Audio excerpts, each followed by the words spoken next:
Yes, people, what's going on? Welcome back to United View and welcome to the match preview for Man United against Spurs. And we had to bring out man like Tobs. Tobs, what are you saying, bro? What's going on? You've been I'm good. stressed this year. Listen, outside of football, I'm good. Inside football, not so good. Not so good. But it's life. I'm used to it. In fact, I'm not. Yeah. That's a lie. I'm not used to it. I'm actually not used to it. Mm-mm. This is dead. Oh, seeing the all-time crash out of Tobes when he's just walking in the street coming back. Bro, you know what's wicked about you, yeah? Is you will do your crash out no matter where you are. Man, be at family functions, weddings, this, that, and the other. He's like, I'm having my say and I'm going crazy. I don't care who's around me. This is what you do, bro. This is what you do. But nah, it's Man United against Spurs. And guys, I've said it many times, yeah. You lot, yeah. I used to little bro Spurs for my entire life. They're insignificant to me. They've always been that way. And just this last few years, I don't know what's happened. I don't know how this has happened. From the infamous, it's only Spurs, you know. Then obviously the cup final, which I will never forgive my team. I will always hate my team for doing that to me in that manner against that opposition in Spain. I was there. It was horrible. I will never forgive them for that. It's not even a you problem. It's a me problem. I hate my team for that. Nothing can rectify that apart from playing you in another European final and beating you. That's the only game that can, even if we beat you 5-0, it just doesn't. But, you know, you go on to sack your manager. And I was praising you lot for that. I was like, look at us. You know what I mean? Even Spurs changed their manager. Didn't get carried away because they won a first trophy in 17 years, blah, blah, blah. And it's kind of gone very, very pear-shaped for yourselves and was going pear-shaped for us until we sacked our manager. Where are you at, Tobes? What's going on? Talk to me about Spurs going into this game because the Frank thing, I've seen the crash outs every week. What's going on?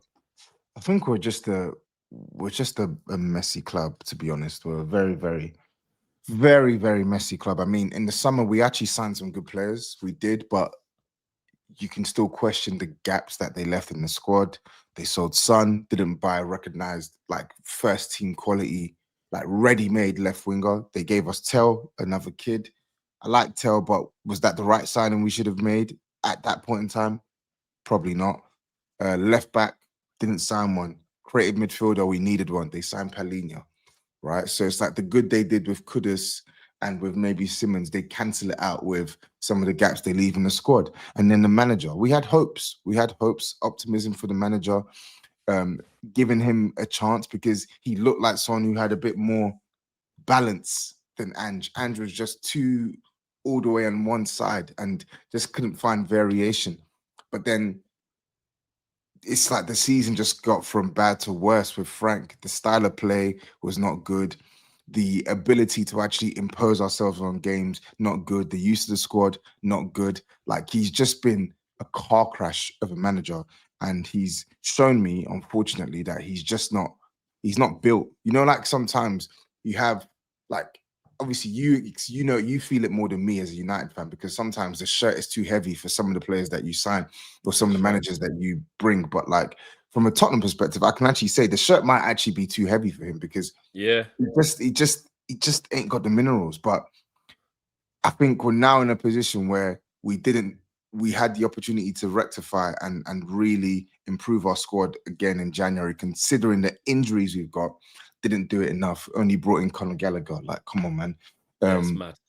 And now we've just got even more injuries. Even our role players are injured. Like Richarlison's out, Danso's out, Maddison is still injured, Kulusevski's still injured. Mickey van der Ven was injured, but I think he's just come back. Bergvall injured, Jed Spence injured, Pedro Porro injured. Like there's just like Kudus, another one. He was literally one of our big Bentancur injured. Like there's so many players that we have missing, but like we're in a situation now where we've dropped so many cheap points at home and away that like every game for us now is a must win. Like I'm going into this, I know the odds are probably stacked against us when you look at our injuries and your form, but we have to win this game. Like, we actually have to win this game. We Every can't game's a afford... must-win game for you need to kickstart. You need to, because even this when I was saying it on the show the other day, I was like, listen, great second half, and obviously first half it looked like Frank was basically going to get sacked on the spot. It looked like he's all over, given up, and you find that for 45 minutes, and you go, it still didn't win. It still didn't win. Another game you haven't won. Was it Burnley before that? Didn't win. Like, you're not winning football matches, and you're only a few points ahead of Forest. Do you know what I mean? And they're in a relegation battle. So I hear that. For me, this game is like I'm weirdly nervous about this game because it's you lot. Everything says we should beat you. Everything says our form, our turnaround under Michael Carrick, your form, your decimated squad.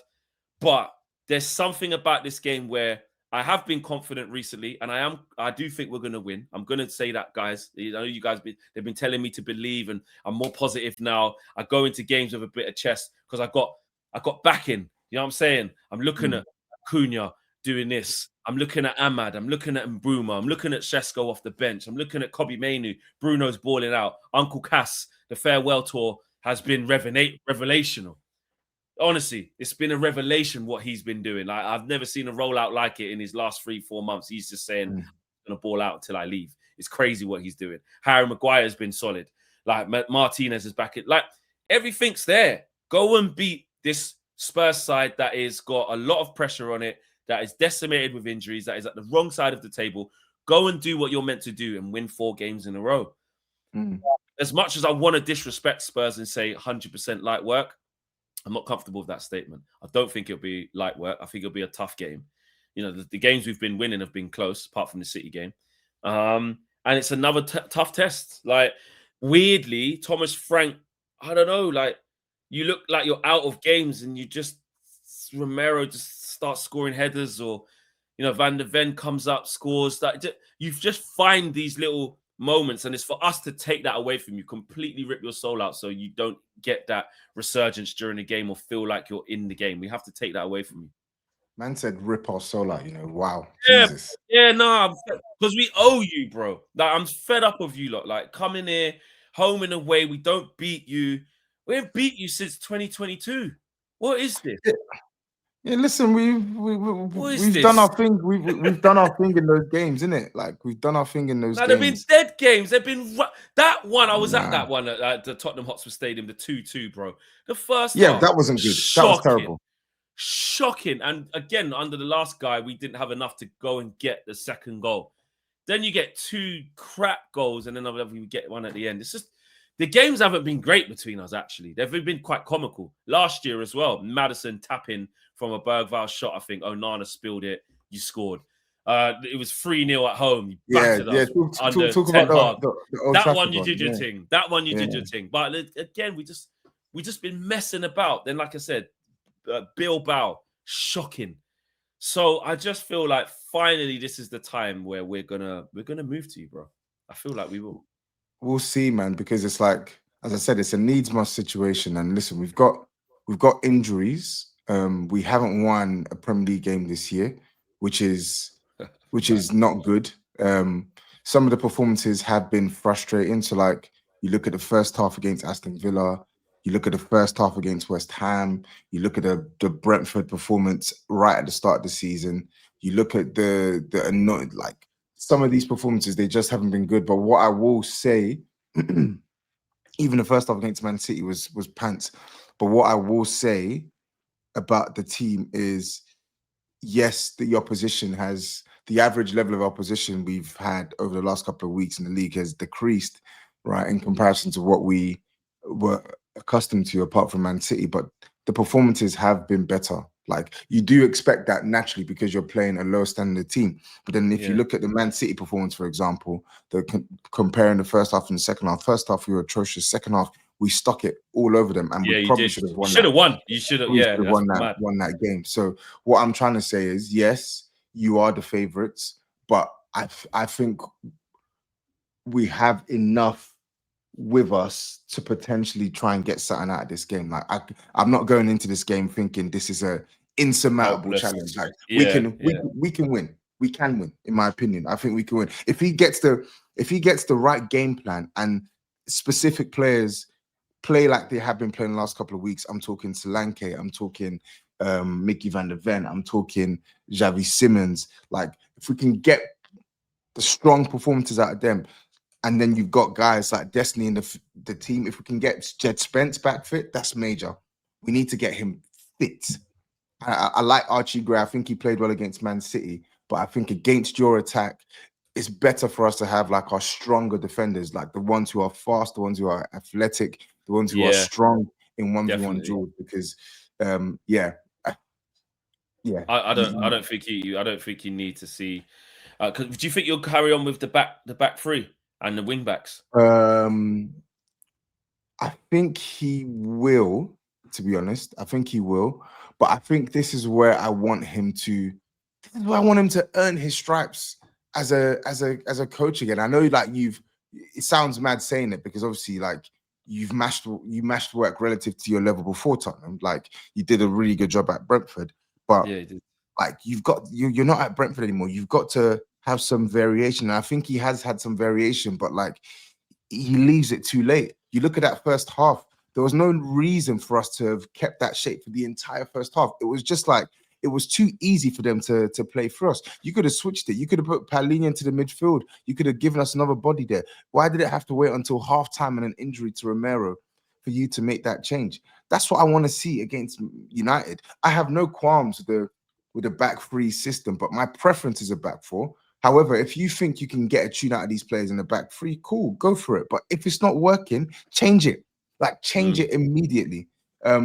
So for me, my preference would be a back four. I think we've got a good enough, provided Jed Spence is fit, I think we should have a good enough back four to build from. But I can see why he goes for the back fours, because the safety first. It's not even just a safety thing. It's more even the midfield as well. We get a bit more like Xavi Simons. I think he gets more involved in the game. So like, when he plays in that position, he's not isolated in the 10, but I think he is just playing much better now. So maybe try and release the shackles. Let's. That's the step. Because when I look at it from our point of view, and I don't see you being stubborn and we can't break you down, because I just don't think you're good defensively. But I also look at it and go, if not too many men are back, like if you have like Kola Mwani on the right or right 10, and Xavi Simons on the left 10, and then Solanke, and then it's like what, Bissouma and Gallagher behind that. I'm like, I'm all right with that. I'm all right. But I think like if you have Odegaard going more direct, maybe Xavi Simons, like you say, in there as well. Yeah, I think you need to start him. But if you're telling me Spence is back, Van der Ven's back, and Romero's not injured, it does change it a bit. It does change it. So I don't know, man. For me, I think we go unchanged. There shouldn't be anything really to change. We're 4-4-2, essentially. We got Bruno and Mbeumo up front. Sesko, super sub, that's fine. He can stay on the bench. Brilliant off the bench against Fulham. But I think you start Mbeumo and Bruno. You go Ahmad on the right, of course. Cunha on the left. Midfield two of Casemiro and Kobe. You keep Lissandro Martinez and Maguire. Dallo and Shaw. Like, our team just, obviously Lammers in goal. Our team just, it speaks for itself right now. Continuity is going to be our best friend, I've been saying. You just keep going with it and do what needs to be done. Before we wrap up and get the predictions, bro, I've been on searching for apologies tour. So there was an apology that is still not being given to me by Robbie, because obviously he's just a pagan like that. When I said that, we'll beat them. Matisse, I'm pretty sure, I don't know, you keep up with a lot of current affairs. I've had a lot to say I know. Him. Yeah, and you know what's coming. I remember, actually, because we've got clips, and I there was a time when we was in LA, and me and you had a very, very heated argument for a long time, and it was about one Bruno Fernandes. It was about one Bruno Fernandes. And what did I say? And you said that he's not better than James Maddison. Now, I know your thing is going to be James Maddison's been injured all season. So, firstly, I'm just going to give you the floor to just see if you still stand by that comment. I just want to know where you're at with that comment, basically. I still stand by that. I still stand by that comment. And still stand by that comment that Bruno Fernandes is not better than James Maddison.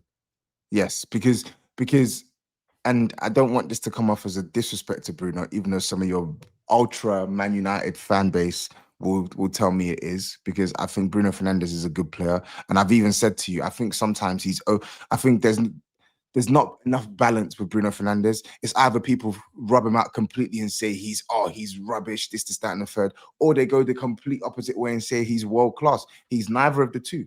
He's just a good player with flaws, right? He's world class. Go on. He's not world class, and this is what you do. So he's always been that. I'm not just saying it because of the free game. I've always this is what you always do, because do you not remember in your studio in Finsbury Park, right? Yeah. You said this 2 seasons ago. 2 seasons ago, you said the same thing. I remember doing a preview, and we beat you that game 2-0. And you said Bruno Fernandes is XYZ. He's better than James Maddison.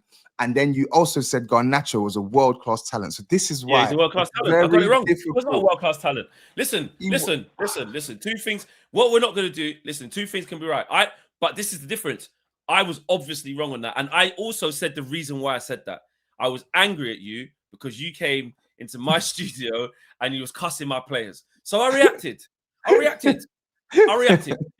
Garnacho's a scrub. Okay. I understand that. And I knew he wasn't a world-class talent then, but I couldn't have you in there as a Spurs fan telling me this, telling me that. I got too tribal. But Bruno Fernandes, let's not put him in conversations that he doesn't belong in, and with man that is not on his level, not even good enough to like lace his boots. Yeah, Bruno Fernandes is world class, bro. And James Madison, bro, is nowhere near him, bro. And the fact that you're even still standing on that is a disgrace, bro. I am. I think that's rage baiting. You're rage baiting. I think Bruno overall. What can James Madison do that Bruno can't do? I'll tell you what. So Bruno overall has put up more GA, but then there have been in the last probably 5 seasons, there's been 1 or 2 seasons where I think Madison's actually outperformed him in terms of non-penalty goals and assists, right? But I think the reason why I think Maddison is better than Bruno Fernandes is because I think he just has a better feel for the game. Like, he gets the ball. It's the truth.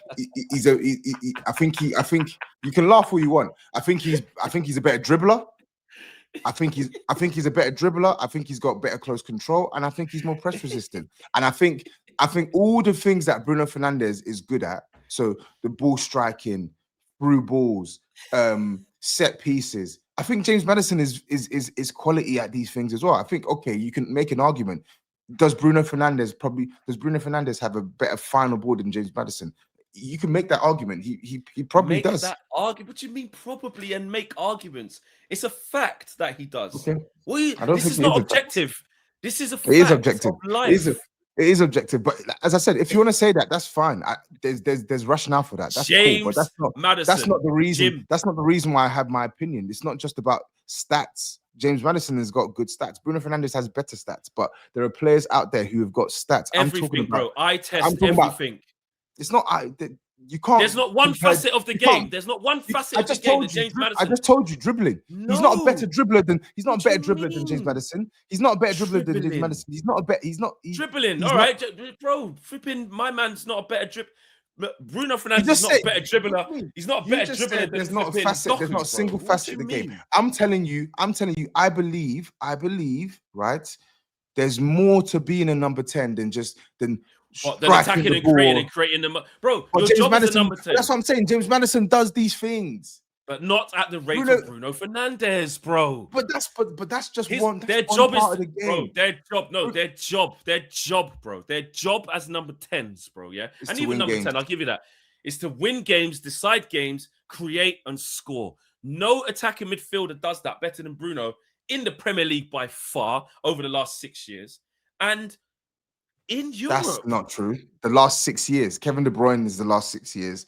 Martin Odegaard, who's a bit washed out. He's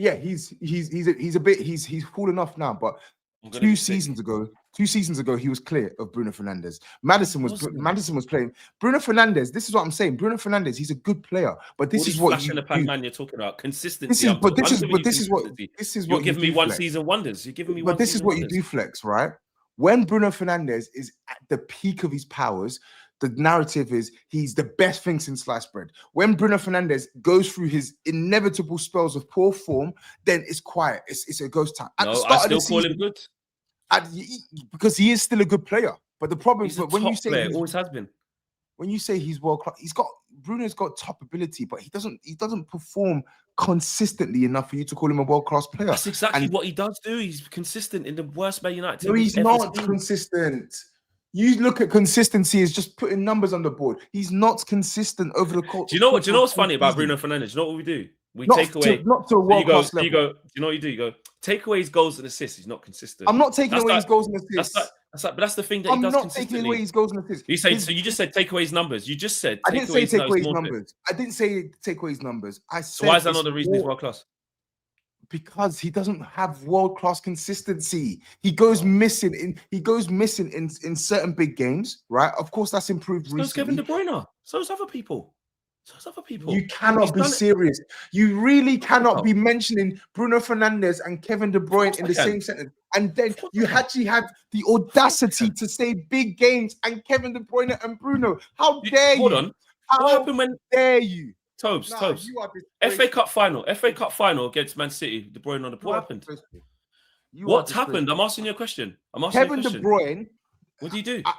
Kevin De Bruyne, Kevin De Bruyne, who's put Man City on his back when it came time to go supernova in a clutch moment in a great team. Their team trophy.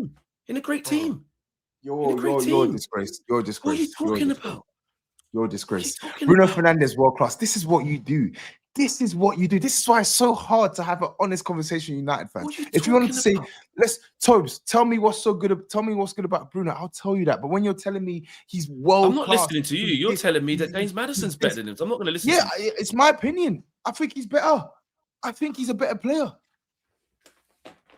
Do you know what?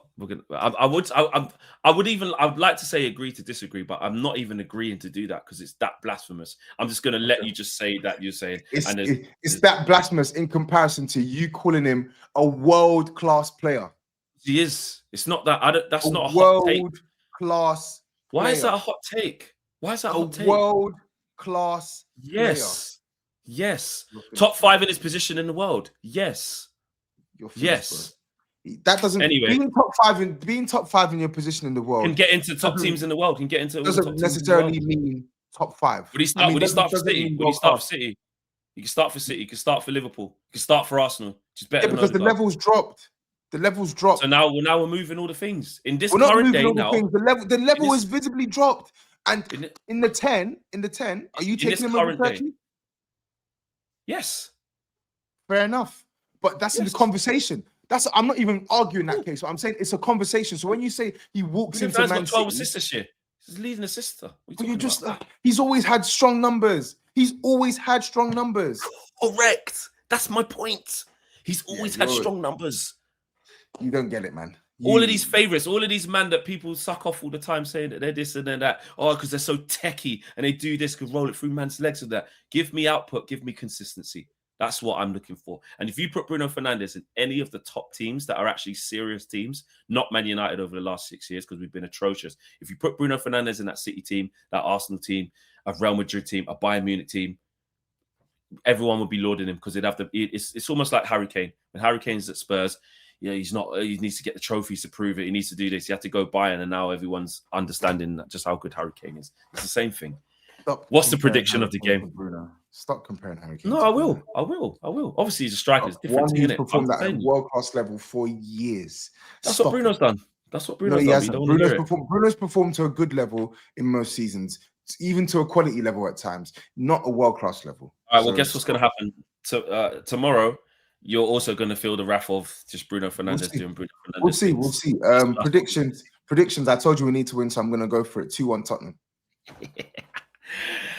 I'm obviously going for the United win. 3-1. 3-1 United. Tobs, it's been a pleasure. I just need you crashing out again. I need to be tuning in. Yeah, seeing you crashing out, seeing you getting angry, and seeing Bruno Fernandes just destroy you. Because the disrespect you have for this guy, I wanted us to just win the game. No, disrespectful. I just said he's a very good player. No, you know why it's disrespect? No, I'll tell you why it's disrespect. because you're telling me that James Maddison's better than him. Because I think Madison's quality. I think he's a quality. And you're allowed to think that, but he's not better than Bruno Fernandes. That's disrespectful to Bruno Fernandes. Cool. That's really, really disrespectful to him as a player. James Maddison would tell you that. Yeah. All right. So, big love, bro. See you after the game. Peace.